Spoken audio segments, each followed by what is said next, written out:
ሰውዬ ከእስልምና ወጥቷል ሙስሊም አይደለም ማለት ነው። ይሄ አተንቢህ ወረድ على اهل الاهواء والبدع የሚባል ኪታባቸው ላይ ያስቀመጡ ነገር አለ ማለት ነው። እዛ ላይ ማየት ይቻላል። ባረከላሁ ፊኩም طيب እሺ ሌላው ኢማሙ ሱፊያን ብኑ ዑይና ረሂመሁላህ ተዓላ ምን አሉ መሰላችሁ? መን ቃለ ይላሉ ያለ አልቁርአን ከላሙላሂ ዐዘ ወጀል የአላህ ስብሓነሁ ወተዓላ ቃል ሁወ መኽሉቅ የተፈጠረ ነው፣ የመኽሉቅ ንግግር ነው መኽሉቅ እንጂ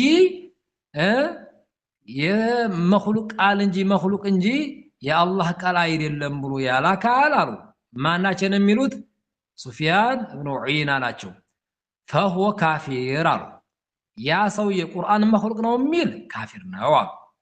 ወመን ሸከ ፊ ኩፍሪሂ ተመልከት፣ ቁርአን መኽሉቅ ነው የሚለውን አካል አላከፍርም ብሎ የተጠራጠረ የሆነ አካል አሉ ፈሁወ ካፊር ይላሉ፣ ራሱ ካፊር ነው።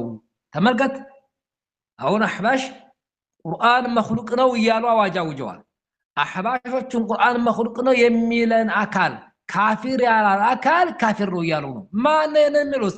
እነ ሱፊያን ብኑ ዑይና ናቸው የሚናገሩት እኮ።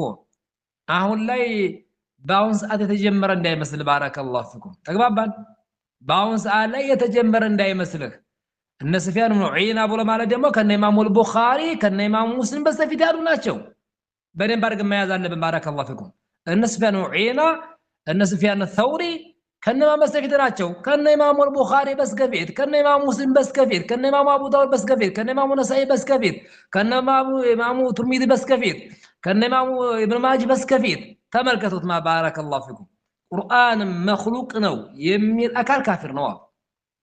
እሱም ደግሞ ካፊር አለለም ያለ አካል ካፊር ነው አሉ። ተመልከቱት። ዓዲር ማክፈር ይሄ አዲስ የመጣ ሃይማኖት